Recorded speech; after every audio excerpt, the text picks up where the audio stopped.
sa Maynila ang ilang dating opisyal ng gobyerno para ilunsad ang signature campaign na layong humingi ng tulong sa International Criminal Court.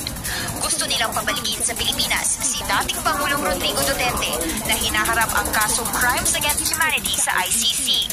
Sa pangunguna ni dating Senador Gringo Honasan, sumama rin sa isang press conference sina retired Police Brigadier General Diosdado Valeroso, Sagip Party List Representative Rodante Marcoleta at dating Philippine Army Captain Dante Langkit.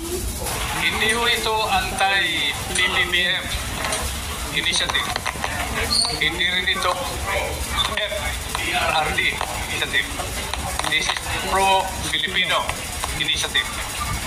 Giit ng grupo, dumudulog sila sa ICC para maipaunawa sa tao ang issue at maiwasan ang posibleng gulo o tensyon. Naggumagang na ang mga korte natin, buhay at malakas.